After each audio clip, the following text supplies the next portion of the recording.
In the dust-choked arteries of the West, a man's legend is etched not in stone, but in the desperate choices he makes when the devil comes calling. This is the story of Jedediah Stone, a man who thought his past was buried 6 feet deep. But when he found a bride bleeding in the dirt, her white dress stained with secrets, he lassoed a wild Mustang to save her. He didn't know he was roping himself into a viper's nest of lies, betrayal, and a conspiracy that reached the highest office in the territory. He was about to learn that the only thing more dangerous than the open range was a woman with nothing left to lose, and that she was the daughter of Governor Harrison. The sun was a merciless hammer, beating down on the cracked ochre skin of the earth. It bleached the sky to a pale, hazy blue, and baked the very air. Jedediah Stone breathed into a fine, gritty dust that coated his throat. For 3 days he'd tracked the ghost, not a spectre of the supernatural sort, but a creature of flesh and blood that was just as elusive a wild Mustang, a stallion the color of midnight with a spirit as untamed as the canyons it haunted. He called it Diablo, for it ran with the devil's own speed and cunning. Jed was a man carved from the same unforgiving landscape. His face was a road map of long days under that had sun, the skin weathered and tanned with lines etched around his eyes from years of squinting into the horizon. His hands, calloused and scarred, were deft with a rope, a branding iron, or the Colt peacemaker that rested heavy on his hip. He was a loner by trade and by temperament, his only true companion, the steady, faithful mare beneath him dusty. He sought the solitude of the open range, a place where a man's past could be outrun, if never truly forgotten. It was the shimmer that caught his eye. Not the usual heat haze that danced on the distant mesas, but a stark, unnatural white against the rust-red rock of the arroyo. Curiosity, a dangerous indulgence in these parts, tugged at him. He reined Dusty to a halt, his eyes narrowing. He slid from the saddle, his boots making soft thuds in the sand, the jingle of his spurs, a lonely sound in the vast silence. As he drew closer, the white shimmer resolved into a shape, a human form. It was a woman, sprawled near the base of a gnarled juniper tree, its skeletal branches offering pitiful shade. She was dressed in what had once been an elegant white wedding gown. Now the silk and lace were ripped, sullied with dirt, and stained with a terrifying crimson that spread from a wound on her side. Her dark hair was a tangled mess, spilling from an undone coiffure, and her face was pale as bleached bone. Jed's first instinct was caution. The West was littered with traps for the unwary. This could be a ploy, a lure set by bandits. He drew his Colt, its familiar weight a cold comfort in his hand, and circled her position, his gaze sweeping the surrounding rocks for any sign of ambush. Nothing. The only sound was the buzz of flies and the whisper of the wind through the sagebrush. He knelt beside her, the pistol still held ready. He gently brushed a stray lock of hair from her face. Her skin was cool to the touch, her breathing shallow, a faint fluttering thing. A canteen lay a few feet away, empty. He saw the tracks, shod horses, at least 3 of them, and the scuffed, desperate marks of a struggle. Whoever they were long gone. He holstered his Colt. She was no threat. She was a victim, a bride left for dead in the middle of nowhere. He uncorked his own canteen and gently lifted her head, letting a trickle of precious water moisten her cracked lips.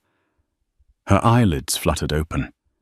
They were the color of a summer sky, a startling, vivid blue, but they were clouded with pain and confusion. They took him," she whispered, her voice a dry rasp. "They shot him." "Easy now." Jed said, his own voice rougher than he intended. "Save your strength." He assessed her wound. It was a gunshot low on her left side. It had bled profusely, but the bleeding had seemed to have slowed. Without a doctor, though, infection would set in fast under this sun. His small, secluded cabin was a day's hard ride away. She wouldn't make it on his mare, not in her condition. He needed something stronger, something faster. His eyes drifted towards the high mesa where he'd last seen the Mustang. An idea, reckless and desperate, began to form in his mind. Taming a wild horse was a brutal, exhausting affair, a battle of wills that could take days, even weeks. He didn't have weeks. He barely had hours. But Diablo had the strength of 10 horses, the stamina to run from sunup to sundown. If he could capture him, break him just enough to carry them, it was a fool's gamble. He looked back at the woman. Her eyes had closed again. Her life was a flickering candle flame in the vast, indifferent wilderness. Leaving her here was a death sentence. Taking her with him on Dusty was little better. The gamble was his only move. "All right, sweetheart," he murmured, more to himself than to her. "Looks like I'm going to have to dance with the devil to save an angel." He made her as comfortable as he could in the shade of the juniper, placing his saddlebag under her head as a pillow and covering her with his bedroll to shield her from the relentless sun. He left his canteen with her, knowing the risk of dehydration for himself. Then Jedediah Stone, a man who had spent years seeking peace in solitude, turned back to his horse, grabbed his lariat, and spurred Dusty towards the high mesa. He was no longer a simple cowboy tracking a prize. He was a man on a desperate mission, riding into a maelstrom of his own making. He was about to lasso a wild Mustang, not for glory or for money, but to save the life of a wounded bride he'd found in the dust. He had no way of knowing that with every coil of the rope in his hand, he was tightening a noose of drama danger and political intrigue around his own neck. The woman in white was a mystery, and in the Wild West, mysteries were often just secrets waiting to get a man killed. The battle with Diablo was primal, a clash of sinew and spirit under the vast, uncaring sky. The black stallion was everything Jed had imagined, a whirlwind of fury hooves like thunder and eyes burning with a wild fire that refused to be quenched. For hours, Jed and Dusty worked in a grueling partnership, cutting off the stallion's escape routes, forcing him into the narrow, rocky confines of a box canyon. The air was thick with the scent of horse sweat, churned earth, and the metallic tang of fear. Finally, with Dusty heaving for breath and his own muscles screaming in protest, Jed saw his opening. He swung the lariat, the rope a living thing in his hand, a snake that uncoiled with practiced precision. The loop sailed through the air and settled perfectly around Diablo's powerful neck.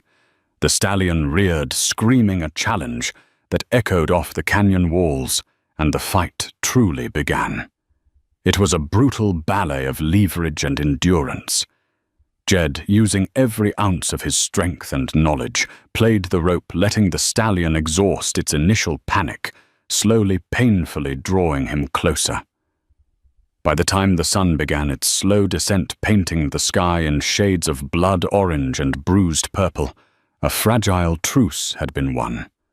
Diablo stood trembling and lathered in sweat, his magnificent chest heaving, but he stood still. His wild eyes still held a spark of defiance, but the fight had gone out of him for now. Jed, bruised, rope-burned, and utterly spent, knew this was a temporary victory. He had broken the stallion's charge, not his spirit. Fashioning a makeshift gentle hackamore from a length of spare rope, he led the subdued beast back down to the arroyo. The woman was still there, a pale figure in the encroaching twilight. Her breathing was weaker, her skin clammy. Time was running out. Getting her onto the powerful, barely tamed Mustang was a nightmare. Diablo shied and fought the unfamiliar weight and the scent of blood. It took all of Jed's horse sense and whispered reassurances to both the terrified woman and the volatile horse to finally get her settled, slumped against him as he mounted. He rode Diablo, leading his faithful Dusty behind. The stallion moved with a raw, barely contained power, a coiled spring that could snap at any moment. Every step was a risk, a new gamble. The ride to his cabin was a journey through a fever dream. Under the cold, indifferent light of the moon, Jed held the woman, feeling the faint, fragile beat of her heart against his back. He talked to her, a low, steady murmur, hoping the sound of his voice might be an anchor in the sea of her pain. He told her about the stars, the names of the constellations his own father had taught him, foolish tales to fill the crushing silence and to keep his own fear at bay. They arrived just before dawn. The cabin was a small, sturdy structure built of hand-hewn logs nestled in a grove of cottonwoods by a whispering creek. It was his sanctuary, a place of peace. Now it was a sick room. He carried her inside and laid her gently on his own cot. The soft morning light revealed the severity of her condition. Her face was drawn, her lips tinged with blue. The wound was inflamed, the edges an angry red. He worked with a desperate focus he hadn't felt in years. He'd learned a thing or two about patching up men and animals from a life on the trail. He heated water, sterilized his sharpest knife in the flames of the hearth, and poured a generous amount of whiskey onto a clean rag. "This is going to hurt," he warned her, though he wasn't sure she could hear him. "But this bullet's got to come out." Her eyes opened lucid for a moment, filled with a raw animal terror. She flinched as he cleansed the wound, a sharp gasp escaping her lips. He worked quickly, his hands surprisingly steady. With a final agonizing probe, he located the lead slug and drew it out. He dropped the misshapen piece of metal into a tin bowl with a clatter. He then packed the wound with a poultice of yarrow and comfrey herbs he'd learned to use from a traveling Apache medicine man and bandaged it tightly. For the next 2 days, she drifted in and out of consciousness, lost in the grip of a raging fever. Jed was a constant, tireless presence. He bathed her face with cool water, forced broth and willow bark tea between her lips, and Wu changed her dressings. In her delirium, she muttered broken phrases, fragments of a nightmare. "Marcus. No. The papers. Liar." She spoke of chandeliers and a governor's ball of a man with cold eyes and a promise that turned to poison. Slowly the fever broke. On the 3rd morning, he found her awake, her blue eyes clear and watching him. She was weak, but the haze of confusion was gone. "You saved me," she said, her voice soft and hoarse. "I tried," Jed replied, ladling some broth into a bowl. "Who are you?" "Jedediah Stone. Folks call me Jed." "My name?" She hesitated, her brow furrowed in concentration. "My name is Sraw." The name sounded practiced, as if she was testing it out. A flicker of something doubt-fear crossed her face before she masked it. "Thank you, Jed." Jed just nodded. He didn't press her for details. He knew trauma could steal a person's memories or make them want to bury them. Sarah was all he had, and for now it was enough. He told her she was safe, that she could stay as long as she needed to heal.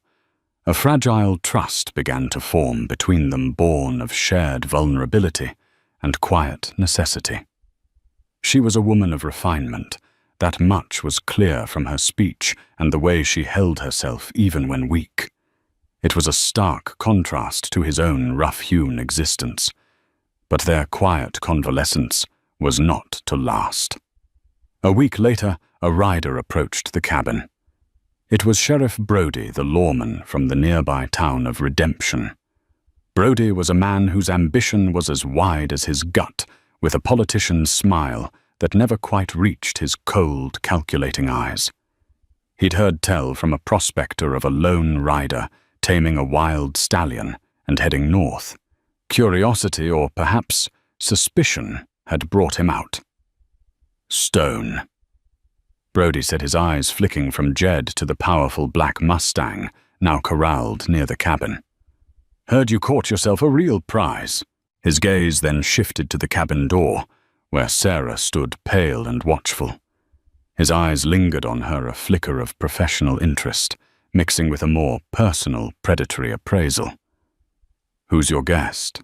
He asked, his tone deceptively casual. Friend of mine? Jed said, his voice level, his body positioned slightly to block Brody's view. Met with some trouble on the trail. Trouble? Brody dismounted his spurs, chinking as he walked closer. There's a lot of that going around. You folks hear about the governor's daughter, Abigail Thompson. Vanished on her wedding day, right out from under everyone's noses. Big reward out for any information. Jed watched Sarah from the corner of his eye. At the mention of the governor's daughter, she flinched, a barely perceptible tremor that she quickly controlled. She wrapped her arms around herself, her gaze dropping to the ground. Brody didn't miss it. His eyes narrowed. You all right there, ma'am? You look a little spooked. I'm fine, she stammered. Just a little weak still. Brody's smile returned, but it was sharper, now edged with suspicion. I see. Well, Stone, you keep your eyes peeled. Outlaws, kidnappers. They're getting bold. And a man living way out here with a pretty new friend. It can make folks wonder. He tipped his hat, but the gesture was a warning, not a courtesy. He mounted his horse and rode off, but not before casting one last long look back at the cabin, at the woman in the doorway, and at the powerful black Mustang in the corral. The dust from his horse had barely settled when Jed turned to Sarah. The air between them was suddenly thick with unspoken questions. Her carefully constructed composure was cracking, and Jed could see the fear she was trying so desperately to hide. The storm he'd seen brewing on the horizon wasn't just in the clouds. It was right here in his cabin, and its name was Sheriff Brody. The lawman's visit had shattered their fragile peace, and Jed had the sinking feeling that the trouble Brody had spoken of hadn't just been found on the trail, he had brought it right to his door. The name hung in the air long after Sheriff Brody had disappeared over the ridge, Abigail Thompson. It was a name spoken with a mixture of reverence and pity in the saloons and general stores of Redemption. The daughter of Governor Thaddeus Harrison, a man whose political power was matched only by his formidable will. Abigail was the territory's darling. Her wedding to Marcus Blackwood, a wealthy cattle baron with land holdings that stretched to the horizon, was to be the social event of the decade. Her disappearance was a slap in the face to the governor's authority, a bold challenge that had sent shockwaves across the plains. Brody had made sure the official reward posters were plastered everywhere. They depicted a smiling, confident young woman with dark hair and startlingly blue eyes, captured in a formal portrait. The resemblance to the woman Jed knew as Sarah was uncanny and undeniable. Jed tacked one of the posters to the rough-hewn wall inside his cabin. He didn't say a word, just let it hang there, a silent accusation. Sarah, or Abigail, refused to look at it. She would busy herself with mending her tattered dress or helping Jed prepare meals, her movements jerky and her eyes deliberately averted. The silence in the small cabin grew heavy, thick with the unsaid. Jed's initial compassion was now warring with a growing sense of unease. He had risked his life for a stranger, and that stranger was living a lie. "He was a hard man, the governor," she said one evening, her voice barely a whisper as she stared into the dancing flames of the hearth. "My father." It was the first time she had acknowledged the truth hanging between them. Jed stopped sharpening his knife and looked at her. "He's offering a $5,000 reward for you." He stated his tone neutral. A man could buy a lot of peace with that kind of money. Her head snapped up, her blue eyes flashing with a mix of fear and defiance. "Is that what you want?" "Money. What I want is the truth." Jed countered, his voice low and steady. "I pulled a bullet out of you. I fought a devil horse to get you here. I fed you and I kept you safe from a man who smells lies like a wolf smells blood. I figure that it earns me the truth." Tears welled in her eyes, tears of frustration and terror. "The truth will get us both killed." "The lies are doing a fine job of it already," he retorted, gesturing towards the door, towards the world outside, where Brody was undoubtedly stirring up trouble. Her composure finally crumbled. She told him a story, a torrent of words that had been dammed up for weeks. She confirmed she was Abigail Thompson. The attack wasn't random bandits. It was targeted, precise. They hadn't been after ransom.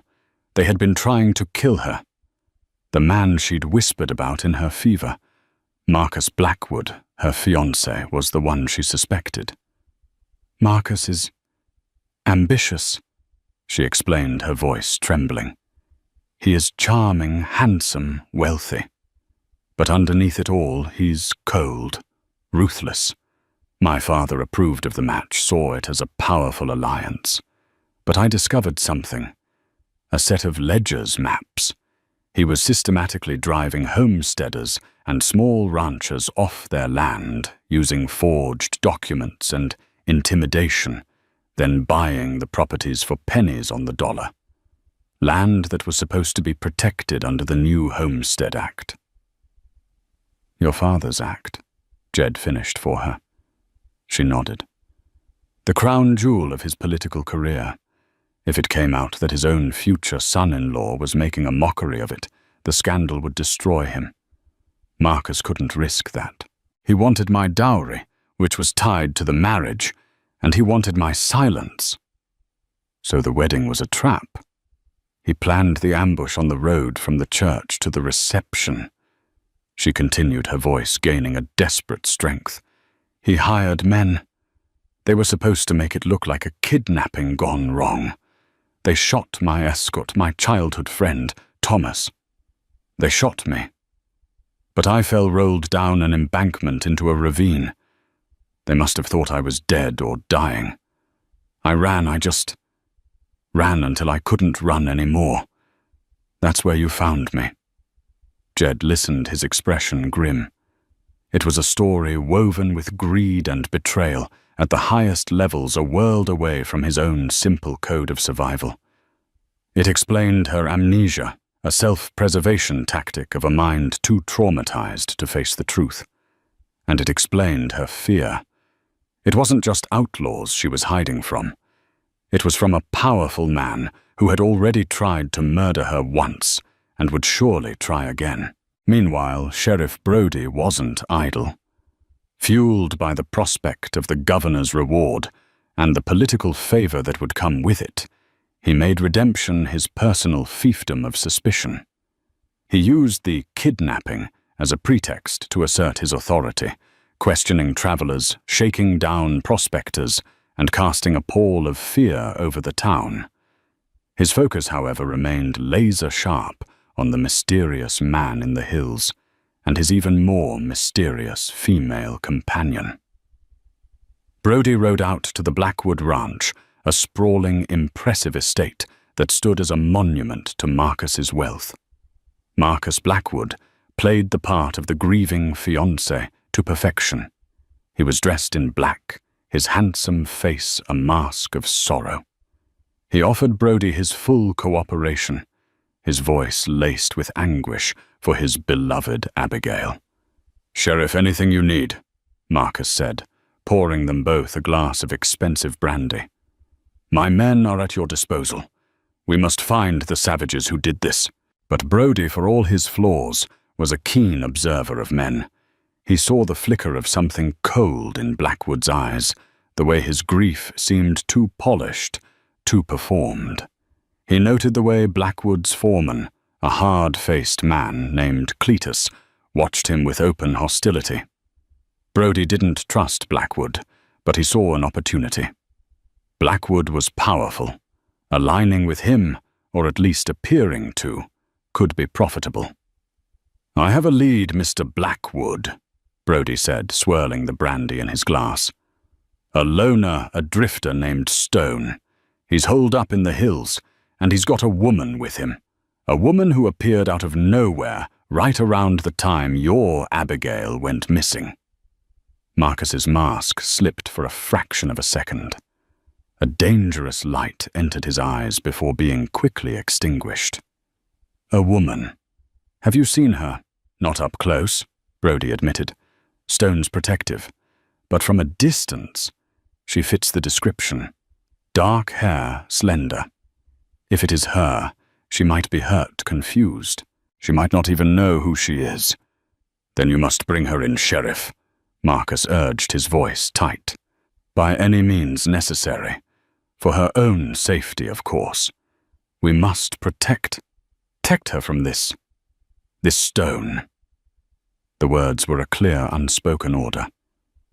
Brody left the Blackwood Ranch with a new sense of purpose. He no longer just wanted the reward. He was now an instrument of Marcus Blackwood's will. He began to spread rumors in town that Jedediah Stone was a known outlaw, a dangerous man who had likely kidnapped the woman he was holding. He deputized a handful of rough men from the saloon men who were more interested in a payday and a fight than in justice. Back at the cabin, the poster of Abigail Thompson was a constant reminder of the tightening noose. The governor's shadow loomed over them, a vast, powerful force that could crush them both. But now another shadow was rising closer and more immediate. The shadow of Sheriff Brody and his posse, spurred on by the lies of a man who would kill to keep his secrets buried. Jedediah Stone had wanted the truth. Now he had it, and just as Abigail had warned, it was a truth that was about to bring a war to his doorstep. The town of Redemption had a single doctor, a man named Elias Vance.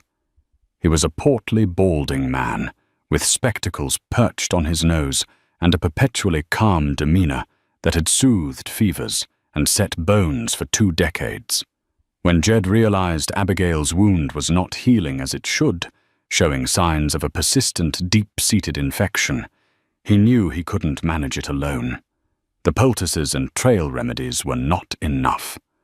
Swallowing his pride and his deep-seated distrust of towns, he rode Diablo into Redemption, leaving Abigail hidden at the cabin with his Colt and a stern warning to shoot first and ask questions later. Jed found Dr. Vance in his small surgery, the air thick with the cloying scent of carbolic acid and dried herbs. He described the situation vaguely a friend with a gunshot wound that had festered. The doctor listened patiently, his head cocked to one side. "It sounds like the humors are imbalanced," Dr. Vance said, peering at Jed over his spectacles. "A deep wound, if not properly cleansed of all foreign matter, will putrefy. I have a new poultice from back east, a mustard plaster, and a tincture of laudanum for the pain. It would be best if I saw the patient myself." Jed was hesitant. "She's in a bad way. Can't be moved. Then I shall come to her."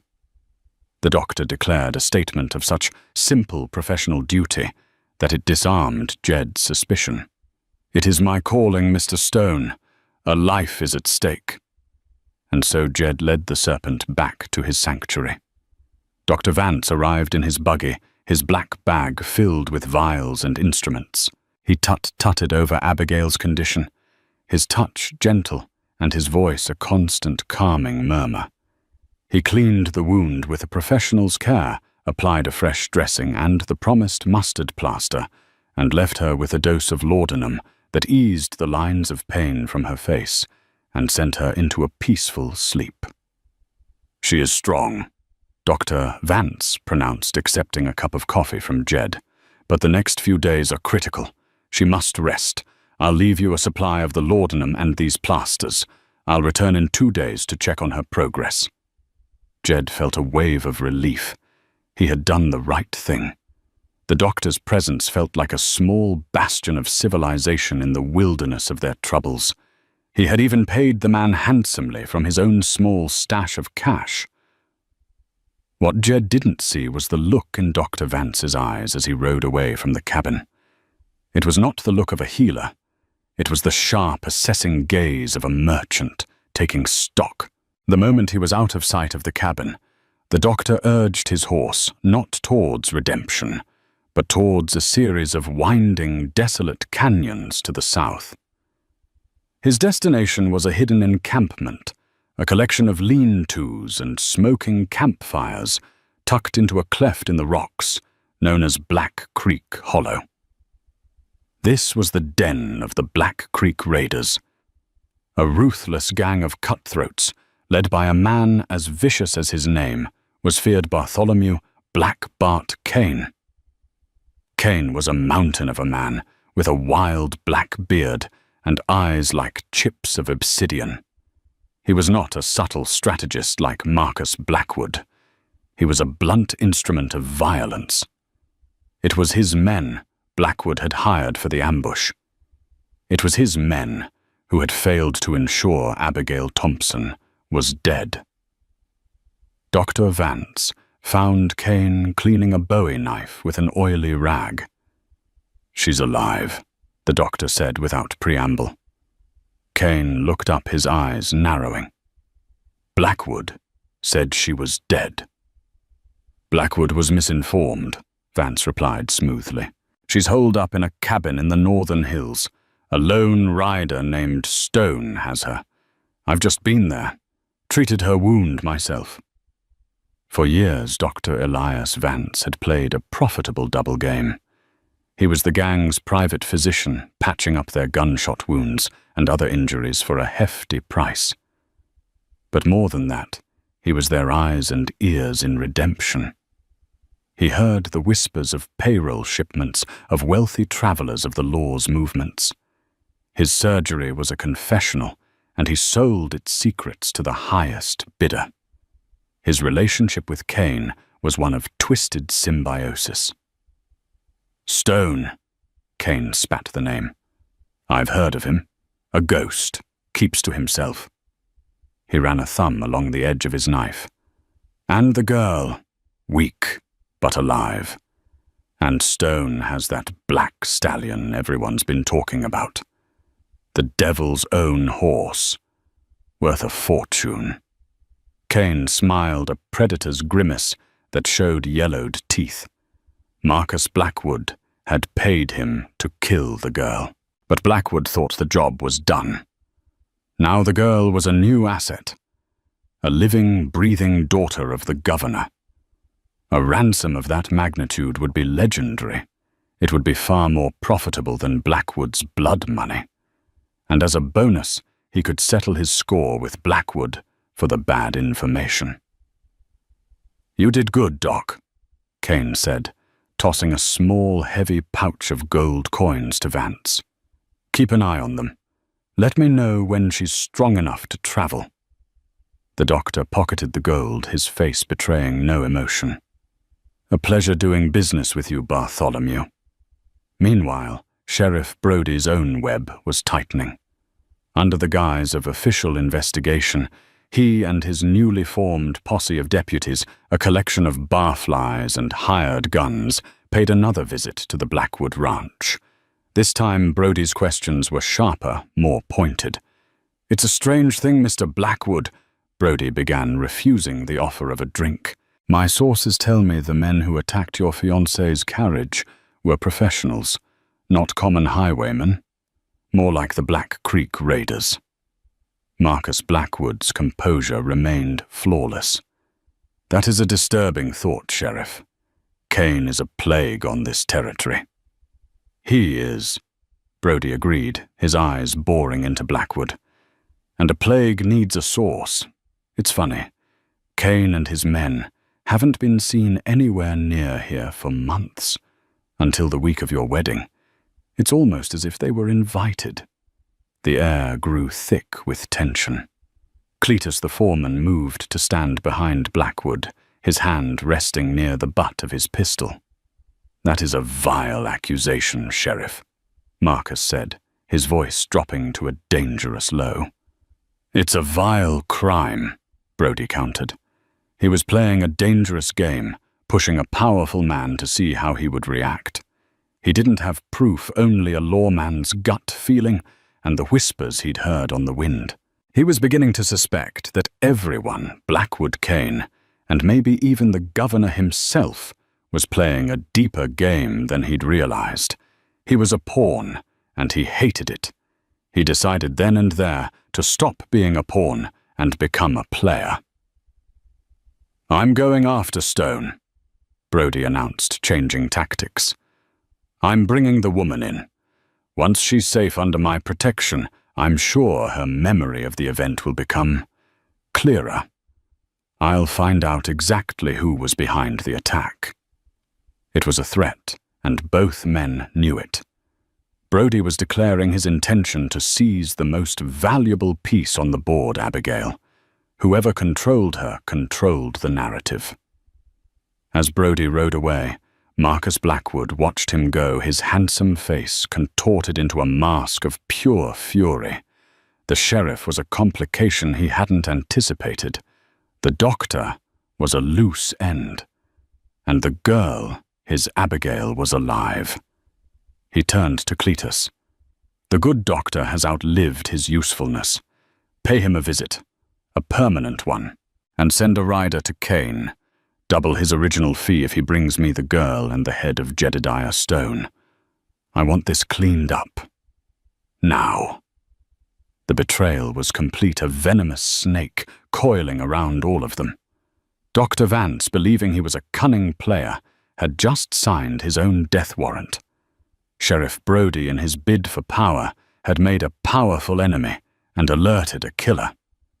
And at the center of it all, in a secluded cabin, Jedediah Stone was tending to a woman, trusting the very man who had just sold them both to the highest bidder. The fragile peace was about to be shattered by a storm of violence born from the venom of a serpent in the grass. The laudanum Dr. Vance had provided was a double-edged sword. It dulled Abigail's pain and granted her the mercy of sleep, but it also shrouded her mind in a thick, cloying fog. In the days following the doctor's visit, she drifted through a twilight world of fragmented memories and feverish nightmares. Jed watched over her, his concern mounting. The infection in her side seemed to ebb, but her spirit remained lost in the shadows. It was a shard of a dream that finally broke the dam. In the dream, she was not in the dusty arroyo, but in her father's opulent study. The room smelled of old leather and cigar smoke. Marcus Blackwood stood before her, his handsome face illuminated by the gas lamp on the desk. He wasn't smiling. His eyes were cold like polished stones. In his hand he held a sheaf of papers. The papers. "It's just business, my dear," his dream voice said, dripping with condescension. "Something a woman wouldn't understand." "It's theft," she heard herself reply. her voice filled with a strength she hadn't felt in weeks. "You're ruining people. You're destroying my father's legacy for profit." "Your father's legacy is power," Marcus sneered. "And this," he tapped the papers, "is power. Once we are married, this power will be ours. You will be Slunt. You will be a perfect, beautiful, silent wife." The memory hit her with the force of a physical blow. She awoke with a gasp, sitting bolt upright on the cot, her heart hammering against her ribs. The fog was gone. The carefully constructed walls around her memory, the merciful amnesia had crumbled to dust. She wasn't just Sarah, the lost victim. She was Abigail Thompson, daughter of the governor, and she remembered everything. She remembered the chilling cold in Marcus's eyes. She remembered the faces of the men who had dragged her from the carriage, one of them with a jagged scar across his cheek. She remembered the glint of the sun on the rifle barrel just before the searing pain exploded in her side. And she remembered the lie she had told Jed, the lie about not knowing who she was. Jed, startled by her sudden movement, was at her side in an instant. "Abigail." He used her real name, a test. She looked at him, her blue eyes clear and sharp for the first time, and filled with a terrible newfound clarity. "My name is Abigail," she said, her voice steady. "And I've been a fool." She recounted the memory, the confrontation with Marcus, his chilling threat. The pieces all clicked into place, forming a picture far more sinister than simple greed. Marcus hadn't just wanted to silence her. He wanted to own her, to use her connection to the governor as a shield for his criminal enterprise. The wedding wasn't just a trap. It was the final link in his chain of control. "He never loved me," she said, the realization settling on her like a shroud. "He loved what I represented. Access, legitimacy, my father's blind trust." As the weight of this truth settled in the small cabin, another, more immediate betrayal was playing out on the road to redemption. Dr. Vance, pleased with his profitable arrangement with Kane, was returning to town in his buggy. He hummed a tuneless melody, thinking of the investments he might make with his blood money. He never saw the rider who emerged from the rocks behind him. It was Cletus Blackwood's foreman. He rode alongside the buggy, his face an emotionless mask. "Doctor," Cletus said, his voice flat. "Cletus," Vance replied, his smile faltering slightly at the man's grim expression. "Is Mr. Blackwood all right?" "He's fine. He just has a message for you," Cletus said. He drew his pistol in a single, fluid motion. The doctor's eyes went wide with disbelief, his mouth opening to protest. He never got the chance. The shot echoed once in the empty landscape. Cletus didn't even break stride. He holstered his pistol and rode on, leaving the doctor his buggy and his secrets to be discovered by the vultures. At the same time, Sheriff Brody was making his own desperate gamble. He knew he couldn't take on Jedediah Stone and the formidable Diablo with just his collection of saloon deputies. Stone was a survivor, a man of the wilderness. Brody was a man of the town. He needed a better weapon. He needed the law. He sent a telegram from the redemption office, a carefully worded message addressed directly to Governor Thaddeus Harrison. "Governor Harrison, stop. Have located woman believed to be your daughter Abigail. Stop. Held captive by dangerous fugitive Jedediah Stone. Stop. Require immediate assistance and territorial rangers to effect rescue. Stop. Extreme danger. Sheriff Brody." It was a masterstroke of manipulation. He painted Jed as the villain and himself as the heroic rescuer, cornered and in need of the governor's might. He knew the governor, a man of action, and immense pride would not delegate this. He would come himself, bringing with him the full force of his authority. Brody was no longer just trying to claim a reward. He was attempting to orchestrate the entire outcome, placing himself at the center of the governor's gratitude. Back in the cabin, the atmosphere had shifted. Abigail was no longer a patient. She was a woman with a purpose. "We can't stay here," she said, her voice firm. "Brody will come back, and Marcus will not stop until I am dead. Your doctor friend Vance, what if he tells someone? The doctor worries me." Jed admitted his gut churning. Vance had seemed genuine, but Jed had survived this long by trusting his instincts, and something felt wrong. "He's due back today. If he doesn't show..." They didn't have to wait long for an answer. As the afternoon sun began to dip towards the horizon, they heard the sound of approaching horses. Not one rider, but several. Jed grabbed his rifle, his face grim. "Get down," he ordered Abigail. He peered through a small crack in the cabin wall. It wasn't Brody. It was a group of riders, hard-faced and heavily armed. At their lead was a hulking man with a ferocious black beard, and just behind him, tied to a saddle and looking terrified, was a young boy from Redemption, the stable hand who sometimes helped Jed when he came to town. The boy was pointing directly at the cabin. Black Bart Kane had grown impatient. He hadn't heard from Vance, and he decided to force the issue.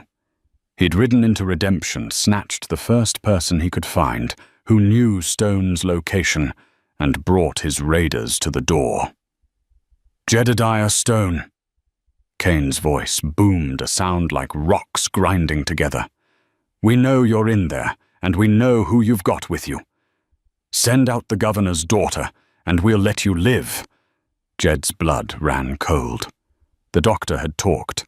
The serpent had not only betrayed them, but had sold them to the devil himself. They were trapped, caught between the approaching corrupted law of Sheriff Brody and the immediate brutal violence of the Black Creek Raiders. Abigail looked at Jed, her eyes wide with terror, but also with a new steely resolve. "He said, 'Send me out,'" she whispered. "He wants me alive." Jed nodded, his mind racing. They were outgunned and surrounded. A direct fight was suicide. But Kane's words had given him an opening, a desperate, razor-thin chance. He had one asset the raiders didn't, an untamable force of nature currently standing in the corral. "They want you," Jed said, his gaze locking with hers. "And they want my horse. We're going to give them a chase they won't forget." He looked from her determined face to the rifle in his hands. The time for hiding was over. The time for running had come.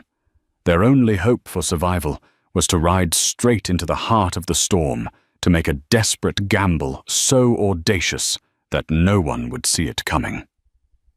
The end of their sanctuary came with the thunder of hooves. Jed peered through a crack in the cabin wall to see them, the Black Creek Raiders, a dozen hard-faced men, spreading out to form a deadly circle. At their lead was the hulking, black-bearded figure of Bartholomew Kane. "Jedediah Stone," Kane's voice boomed across the clearing. "We know you're in there, and we know who you've got with you. Send out the governor's daughter, and we might let you live."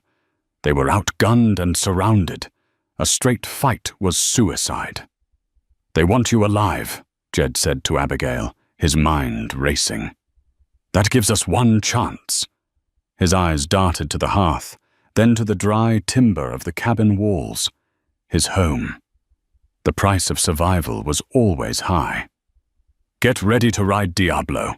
When I move, you run for that corral, and don't look back." He worked fast, shoving whiskey-soaked rags into a gap in the logs, while the raiders were still taking their positions. Confident their prey was trapped, Jed gave Abigail a nod. He burst from the front door. rifle blazing, providing a few precious seconds of shock and cover. As the outlaws dove for safety, Abigail sprinted for the corral, a blur of desperate motion. At the same time, Jed tossed an ember onto the whiskey-soaked tinder. The back wall of the cabin erupted in a whoosh of flame and black smoke.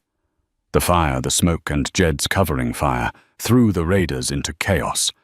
In that moment of confusion, Abigail scrambled onto Diablo's bare back, gripping his mane. Jed vaulted onto his own mare, Dusty, and together they galloped away from the inferno, the untamed stallion leading the charge. They didn't ride for the open plains, but veered south into the treacherous maze of canyons known as Devil's Jaw. It was a landscape of blind alleys and crumbling ledges that Jed knew intimately. The chase was a heart-pounding blur of twisting gullies and flying hooves, with Diablo navigating the deadly terrain as if born to it. But Kane's men were relentless, pushing them deeper into the canyon. Jed led them to a defensible mesa known as the Altar, accessible by only one narrow trail. As they reached the top cornered, they saw Kane's men fan out in the basin below. But another party of riders was thundering into the canyon from the opposite direction. It was a disciplined posse, and at its head rode Governor Thaddeus Harrison, with a triumphant Sheriff Brody guiding him forward. The two armed groups stared each other down. The governor, seeing his daughter on the mesa with Jed, turned on his guide. "Brody, what is this? You said she was a hostage." Brody, caught in his own web, made a desperate play. "She is governor," he shouted loud enough for all to hear. "That man Stone is a dangerous kidnapper. He's taken her hostage." From the rocks below, Kane let out a harsh, mocking laugh. "A kidnapper," he bellowed, pointing a grimy finger at Jed. "He's just the fool who found her after Blackwood's men failed to kill her." The accusation hung in the air, a venomous truth that stunned the governor into silence. Jed and Abigail were trapped on the altar, caught between a gang of ruthless outlaws and a force of law that believed them to be criminals. The standoff at Devil's Canyon was set a bloody reckoning waiting for a spark. The canyon floor was a powder keg, and Abigail's voice was the lit match. "Father!" she cried from the edge of the altar, her voice ringing with undeniable truth. "It's true. Marcus tried to have me killed. He hired these men." Her words struck Governor Harrison like a physical blow. At that moment, a lone rider galloped hard into the basin. It was Marcus Blackwood, arrogant and desperate, arriving to witness a victory, and instead finding himself in the center of his own ruin.